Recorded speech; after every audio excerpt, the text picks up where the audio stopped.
ऐका ऐका आजची बातमी ऐका।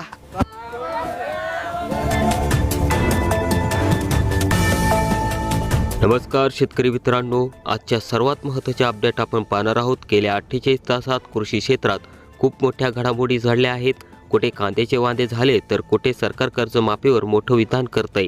पीएम किसानचे पैसे वाढणार की नाही, लाडकी बहिणींना 2100 रुपये मिळणार का, यासारख्या 25 महत्त्वाच्या बातम्या आपण आजच्या व्हिडिओमध्ये सुपरफास्ट पाहणार आहोत। चला तर मग वेळ न घालवता सुरू करूया आजचे कृषी न्यूज बुलेटिन। राज्यात नवीन सरकार स्थापन झाल्यानंतर आता शेतकरी कर्जमाफीची चर्चा जोर धरू लागली आहे। हिवाळ्या अधिवेशनात विरोधकांनी कर्जमाफीसाठी सरकारला घेरले असून सरकारने योग्य वेळी निर्णय घेऊ असे आश्वासन दिले आहे। शेतकऱ्यांचे लक्ष आता मुख्यमंत्र्यांच्या घोषणेकडे आहे। पीएम किसानचे पैसे 6000 रुपयावरून 12000 होणार का, अशी चर्चा होती। मात्र संसदेत कृषी मंत्र्यांनी स्पष्ट केले की सध्या असा कोणताही प्रस्ताव सरकारच्या विचारधानी नाही, त्यामुळे सध्या तरी 6000 रुपयेच मिळणार आहेत। गेल्या 2 दिवसात कांद्याच्या भावात मोठी उसळी पाहायला मिळाली आहे। लासलगावसह प्रमुख बाजार समित्यांमध्ये कांदा सरासरी 2200 ते 2500 रुपये प्रति क्विंटल पोहोचला आहे। आवक घटल्याने भाव वधारले आहेत। मुख्यमंत्री माझी लाडकी बहीण योजनेची रक्कम 1500 रुपयावरून 2100 रुपये करण्याबाबत हालचाली सुरू आहेत। महायुती सरकारने निवडणुकीत दिलेल्या वचनाची पूर्तता करण्यासाठी लवकरच मंत्रिमंडळ बैठकीत निर्णय होण्याची शक्यता आहे। खरीप हंगाम 2024च्या पीक विम्याची प्रतीक्षा संपण्याची चिन्हे दिसत आहेत। काही जिल्ह्यात विमा कंपन्यांनी पीक कापणी प्रयोगाचे अहवाल मागवले असून जानेवारीच्या पहिल्याच आठवड्यापर्यंत नुकसान भरपाईचे चित्र स्पष्ट होईल। राज्यात थंडीचा कडाका वाढला आहे। हवामान विभागाने पुढील 48 तासात विदर्भ आणि उत्तर महाराष्ट्रात थंडीची लाट येण्याचा इशारा दिला आहे।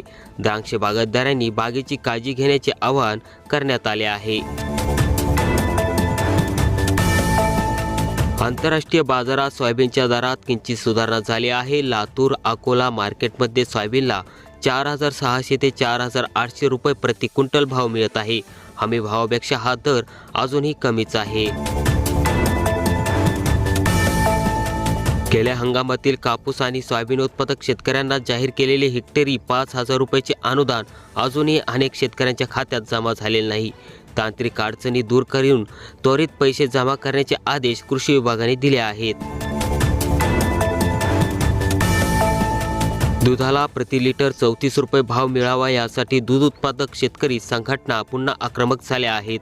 नगर आणि पुणे जिल्ह्यात काही ठिकाणी आंदोलनाचे इशारे देण्यात आले आहेत। चंद्रपूर जिल्ह्यात एका तरुण शेतकऱ्याला खासगी सावकाराचे कर्ज फेडण्यासाठी आपली किडनी विकण्याची वेळ आली आहे। या घटनेने संपूर्ण महाराष्ट्र हादरला असून अवैध सावकारीचा प्रश्न पुन्हा ऐरणीवर आला आहे। राज्यात तुरीचे पीक फुलोरा आणि शेंगा भरण्याच्या अवस्थेत आहे। मात्र ढगाळ वातावरणामुळे अळीचा प्रादुर्भाव वाढण्याची भीती कृषी तज्ज्ञांनी व्यक्त केली आहे। शेतकऱ्यांनी वेळेस फवारणी करावी अशी विनंती केली आहे। शेतकरी कृषी पंपाच्या वीज बिलात सवलत देण्याची मागणी करत आहेत। अनेक ठिकाणी रात्रीची वीज मिळत असल्याने शेतकऱ्यांना थंडीत पाणी भरण्यासाठी त्रास सहन करावा लागतोय। दिवसा वीज देण्याची मागणी जोर धरते। केंद्र सरकारने मक्यापासून इथेनॉल निर्मितीला प्रोत्साहन देण्याचे ठरवले आहे। यामुळे मका उत्पादक शेतकऱ्यांना चांगला भाव मिळण्याची आशा निर्माण झाली आहे। बाजारात नवीन टोमॅटोची आवक वाढल्याने दरात घसरण झाली आहे। पुणे आणि नाशिक मार्केटमध्ये टोमॅटोला सध्या 300 ते 500 रुपये क्रेट असा भाव मिळत आहे। सांगली आणि नाशिक पट्ट्यात ढगाळ वातावरणामुळे द्राक्ष बागावर डावणी आणि भुरी रोगांचा संकट ओढावले आहे। यामुळे औषध फवारणीचा खर्च वाढल्याने शेतकरी चिंतेत आहे। राज्यात यंदा हरभरा लागवडीत वाढ झाली आहे। रब्बी हंगामासाठी पोषक वातावरण असल्याने यंदा हरभऱ्याचे विक्रमी उत्पादन होण्याची शक्यता कृषी विभागाने वर्तवली आहे। लातूर जिल्ह्यातील शिवणखेड गावाने पारदर्शक कारभारातून स्मार्ट व्हिलेज चा मान मिळवला आहे. ग्रामपंचायतीचा कारभार पेपरलेस केल्याने या गावाची चर्चा राज्यभर सुरू झाली आहे. मराठवाड्यात विशेषतः लातूर उस्मानाबाद भागात वेळा अमावस्या हा सण मोठ्या उत्साहात साजरा करण्यात येतो. शेतकऱ्यांनी शेतात जाऊन वनभोजनाचा आनंद लुटला. विदर्भातील संत्रा बांगलादेशात निर्यात करण्यासाठी लागणाऱ्या शुल्कात वाढ झाल्याने निर्यातदार अडचणीत आले आहेत. केंद्र सरकारने बांगलादेश सरकारशी चर्चा करावी अशी मागणी वरोड मुर्शीच्या शेतकऱ्यांनी केली आहे. राज्यातील साखर कारखान्याचे गाळप वेगाने सुरू आहे. कोल्हापूर विभागात उसाला प्रति टन 3200 रुपयापर्यंत पहिली उचल जाहीर झाली आहे, तर मराठवाड्यात हा दर 85च्या आसपास आहे.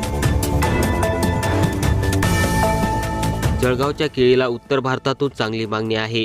थंडी वाढल्याने मागणीत थोडी घट झाली असली तरी दर्जेदार केळीला अजूनही 1500 ते 1800 रुपये प्रति क्विंटल भाव मिळत आहे. रब्बी हंगामासाठी बँकांनी पीक कर्ज वाटपाची गती वाढवावी असे निर्देश जिल्हाधिकाऱ्यांनी दिले आहे. अनेक शेतकऱ्यांना सिबिल स्कोअरमुळे कर्ज नाकारले जात असल्याचे तक्रारी येत आहेत. विदर्भात आणि मराठवाड्यात रेशमी शेतीकडे शेतकऱ्यांचा कल वाढत आहे.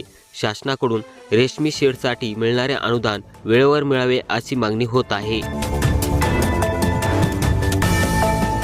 हिंगोली आणि वसमत मार्केटमध्ये हळदीचे दर स्थिर राहणार आहेत. सध्या हळदीला 6500 ते 7500 रुपये प्रति क्विंटल भाव मिळत आहे.